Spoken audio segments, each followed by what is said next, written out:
This offseason was a very, very interesting one for G2 in a lot of different ways, and one of the biggest stories throughout the entire offseason was Rekkles. This is a massive, massive player, one of the most successful players in Western League of Legends history. This guy is a world finalist. This guy has had a crazy, crazy career. He's left Fnatic twice before. It doesn't seem like either of those moves ever really panned out, but this most recent move to G2, was supposed to be really successful, supposed to be crazy. Obviously, this year didn't go super great, and people were wondering, what was going to be going on in the future. And we heard all these different rumors and speculation and stuff about why G2 ultimately decided to move on from Rekkles. Was it because, Yanko said, I'm not playing with Rekkles anymore, or Caps, said, I'm not playing with Rekkles anymore, get rid of him or I'm gone? Or was it just because things didn't work out? Was it because, they felt better going in a different direction with a different AD carry or whatever? I think some of this stuff obviously came up in the most recent AMA done by Carlos on Twitter that not everyone has gotten a chance to listen to all the way through. Not everyone's heard everything about. So, I did want to cover a little bit in this video to get some of these things directly from Carlos himself, to get his insight on the whole Rekkles situation, what happened throughout this season, in the offseason, and everything. So definitely drop a like if you guys do enjoy this video. I would appreciate that so much. And subscribe to stay up to date on all my latest content. We're trying to hit 10,000 subscribers by the end of the year. With your help, we can get there a little bit faster. But with that being said, let's get right into this. So we had this Reddit thread, G2 Carlos Ocelot Twitter Spaces AMA, on the front page of the League of Legends subreddit. It didn't get that many upvotes because, the post was just kind of saying, hey, he did this AMA on Twitter, and like, that's not that great. I think a lot of people already knew that, and it wasn't really a good way to take in this content. Twitter Spaces, not that great of a medium. A Reddit AMA is cool, YouTube videos cool, streams cool. Twitter Space, a lot of this stuff flew under the radar. I'm not exactly sure why he wanted to do that, but the great part about this is, it's saved on Twitter. You can go listen to it whenever you want. It's like an hour long, over an hour long. But this guy in the Reddit comments actually did a really, really great job, they say, of summarizing a lot of the stuff. And some of the stuff I've heard, I haven't listened to the entire AMA. I've heard bits and pieces of it through like YouTube videos. I know people are reposting them all over YouTube and stuff like that. But I did watch some of this Rekkles stuff already, so I have seen some of it. I know it's, pretty good. So they asked, how was it to work with Rekkles, and why didn't it work? Obviously, this is a question that a lot of people have been wondering. A lot of people want the answers and updates to and everything. And the summary, at least that this guy gives is differences in how to play the game, with which champions they wanted to play, how to operate the team, and general character differences, meaning like the people's characters, like the teammates' characters, like Rekkles' character, Caps' character, not like characters in a video game or something like that. Just, overall, the personalities and styles on the team didn't mesh insanely well. He said, for example, scheduling was a big thing. Rekkles was an early bird, preferred daytime, preferred going early to bed, while everyone else preferred to wake up late and stay up late. I mean, that's super funny, just thinking about, like Caps, staying up late and rolling out of bed at like 1 p.m. or something like that. So obviously being on different schedules, that's going to be hard to break. Somebody's going to be unhappy there if people hate waking up early, or if people hate staying up late, or sleeping in and feeling unproductive. That's something that's going to be really, really hard to work around, let alone, obviously, the in-game issues that G2 had. But Carlos does go on to say, he also doesn't want to make it sound like he was the reason G2 failed. He's not saying Rekkles sucked, Rekkles was the reason. I believe he does in the AMA even go as far as to say, if we had a different AD carry, if it wasn't Rekkles, if it was somebody that fit better with the team, if it was somebody that maybe, fit the style of the team in-game a little bit better, he still thinks G2 would not have had a great season in 2021 because there was just a ton of issues with the team in general. That's what's obviously led to them having this massive offseason change where they're swapping out 3 of their players. They're taking out their entire coaching staff, all this stuff. He's not saying it was all on Rekkles, but he was asked about Rekkles, so he's given his thoughts and opinions of at least, why Rekkles specifically maybe didn't work out. Ocelot does go on to say, he says it actually here, because it was a team effort, and he doesn't think any other AD carry would make that G2 team champions either. So that's at least, good for Rekkles. But Ocelot does follow this up by saying even if G2 got to Worlds and won, he still wanted to make big changes in G2 following the end of the split, which is kind of interesting, and potentially Cap, like if they won Worlds, they still would have made big changes. Like I don't know if that's necessarily true, but that's at least what he goes on to say. Maybe he just means went to Worlds and did well. Maybe he means won LEC titles. I don't exactly know. It's kind of hard to believe, but whatever.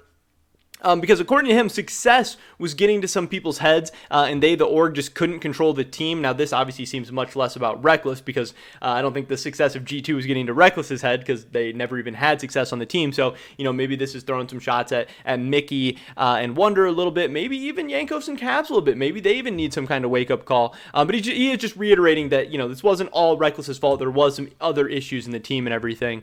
According to him, some success got to people's heads, and they couldn't control the team, how they work and operate. He said he had to walk on eggshells to address things within the team, and it was generally just a mess, so he felt like the change was needed. And honestly, that's kind of how I always felt as well. I think part of that was Grabs to blame, but also part of that was with how much success they had. They got comfortable in those situations. They got comfortable, having this big giant ego. They got comfortable with maybe not working as hard. They got, comfortable with maybe not listening to their coaches or not taking practice and stuff as seriously. And I think that really did show in kind of the results this year. Obviously, basically for him, it seemed like players got too comfortable in their space and with their co-workers, which again, I do think that kind of leads to the Grab situation. They liked the position they were in and didn't have the drive to challenge themselves anymore. And that also leads to the fact that G2 has a younger, more unproven team this year. Flockhead, Targamas, BB, they haven't accomplished anything. They have a lot to prove. They're for sure going to come in and be hungry. Maybe they're not going to be the best players in the world. Maybe they're not the most hyped up players in the world, but they will definitely be wanting to prove themselves. Now, that doesn't guarantee a success or that you're going to have results or anything, but it's at least a different look and a different feel for G2 this year. They're not the front runners anymore. He followed up by saying he doesn't want to place the fault specifically on anyone because it was a player's fault, the coach's fault, the manager's fault, the org's fault. A lot of people contributed to the results. He even mentioned social media being part of the reason why success got to some people's heads and made them complacent. So again, he's saying, there's a lot of reasons why stuff didn't work out with Rekkles, but it's not totally Rekkles' fault. So it's kind of cool that, he's not blaming him too hard. But then he does go on a little bit to give more information about how the offseason went for Rekkles, and I think this is the interesting stuff. He says here that nobody sent a serious offer for Rekkles. It was that simple. And that is, almost a direct quote. I listened to this part of the audio, and I don't know exactly what this means. Some people are taking this as being like nobody sent an offer for Rekkles. Nobody was interested in Rekkles, which is potentially true. But it's also maybe true that nobody sent a serious offer for Rekkles means that people sent some offers that they thought were more realistic, especially when you see how far G2 had to come down on the buyout for Wonder, how far G2 had to come down on the buyout for Mickey, that they still haven't even been able to sell him for like 250k euros or whatever. Obviously, G2 gets lucky, or maybe they'd made a great business play that K Corp comes around and offers them like $500,000 or $1 million or whatever they ended up giving them. But I do wonder, what kind of offers did they get from teams? I believe some teams were interested in Rekkles, and I believe they offered G2 some amounts of money. Did maybe Mad Lion send him an offer? Did Rogue send him an offer? Was it not an offer G2 liked, or was really no one interested in Rekkles? I don't know for sure. I wish he would have elaborated a little bit further, but he said all teams able to pay for Rekkles were gunning for Hansama and Karzi, so we didn't have any real offers until KC, and that's another thing that I think is interesting.